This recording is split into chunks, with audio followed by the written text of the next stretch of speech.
Thanks for having me. Why are we here? Any ideas? To be better. To be better, fantastic. Roger and I had a conversation a little while back about trying to improve the performance of the Basketball Excellence program. So today is about really defining the direction that these guys want to go as leaders of the program, and so getting a really clear understanding of the expectations that they have of each other to be able to deliver the best product that they possibly can.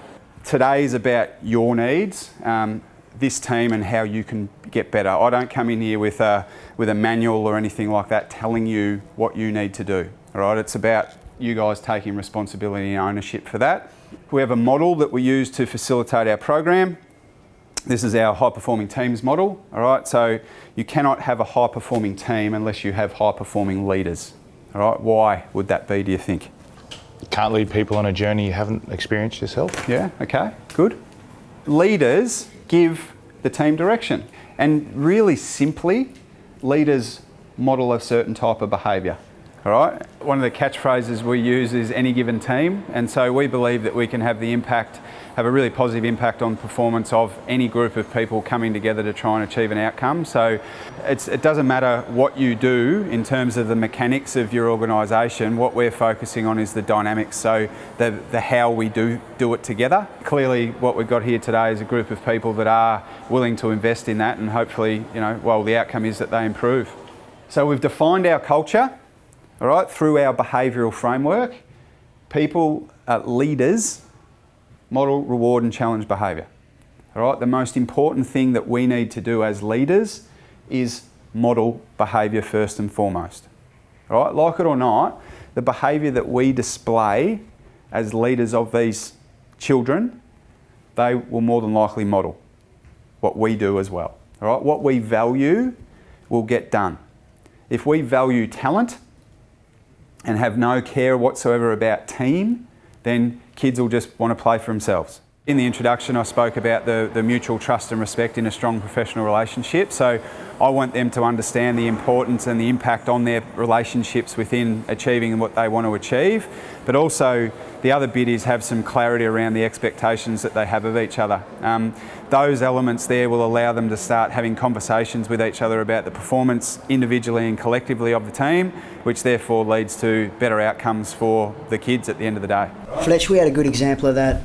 I reckon a couple of Thursdays ago, there was a shift in some of Steve's, how he was setting up his training and what they were executing. And I walked back up into the gym and I could feel a different energy. So the kids, remember we spoke about that, the kids had identified that and straight away there was a different energy in the gym. So it's a live example of that. 100%. And it doesn't have to take a lot. So another one of my clients I work with, as the workshop breaks into smaller groups, the opportunity arises to vocalise the positive progressions, but also to air any grievances or contentions.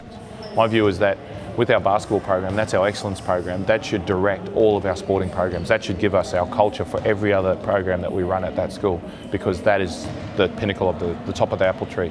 That's where it sits up the top there. If we're sitting up here and we've got our culture here right, every other sporting team and every other sport that we do will sit up there as well. Yeah, it's funny you say that, because like a few years back, basketball was the only thing, and when we got good at basketball, the whole school rose with it at that stage.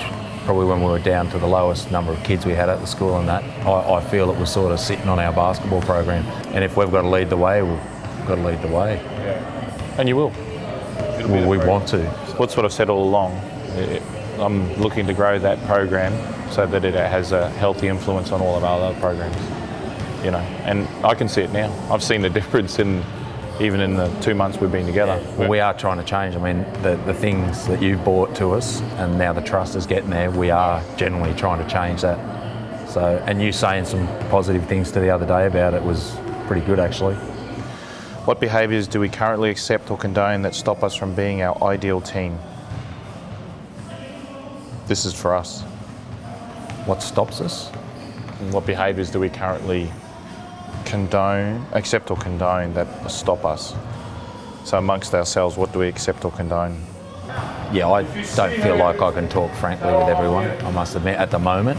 Yeah, this is my first sort of a meeting like this too, so I'm starting to learn. I'm open to learning it now. So you've been through this process where we're on the start of it, you know? It's about getting us onto the same even playing field, which is what this is all about, and actually saying, hey, this is where we're going forward. Steve Whelan is right to challenge the status quo. If the program aspires to the lofty level of excellence, it must firstly address any internal conflicts. But I've held back for a long time. I probably needed to say things, but I'm not very good at sitting down and having a conversation. I've told you, like I seem to come across, I don't mean to it, and I seem to come across like I'm attacking, or I'm feeling like you're feeling like I'm attacking you, and I just don't know how to get the words right or whatever it is, you know. So that's something we'll work through. Yeah, that's the whole idea of this and the new program. Because me and Pero aren't on the same page, realistically, you know. I'm on a totally different page, and I tend to go, all right, well, I'm just going to worry about what I'm doing and try and get this side of it going. Because realistically, and I'm going to get judged on this side, that's what I feel like, you know, so I've got to get what I'm doing right. What behaviour are you currently accepting or condoning with Pero? Well, I'm frustrated in a certain thing, but it's not because he's the great coach, but like we've got enough to get an emerging team on the floor and get practice going. I coach the same girls that don't know what they're doing, where he could be helping me in it. See, the one thing he's got is, and this is why I'm always backing, because he does care. He genuinely cares about the kids. There's no doubt, and he's definitely got passion there. It's just don't worry if they're the emerging. Get them, because you might get one player that's going to hit a basket can get a bronze medal, because it happened to me. You know, I got to learn that early. And it's the same as in coaching. You can't take it to heart if someone goes, hey, why don't you try this? Hey, why are you doing that? You know, and I think that could be part of our culture too, is that we're always trying to chop each other down. Yeah. You know, Australian culture. Yeah. Instead of building each other up, you know, like, hey, why don't you try this? The biggest thing is we need to be open to change. Open and frank discussions are easier to initiate in today's modern age of transparent communication. Hillcrest Basketball is leaving no stone unturned to ensure the program achieves clarity and truth. Yeah, well, if someone can show me something that's going to make a kid better, I'm open to it. I want to know. I want to understand, you know. So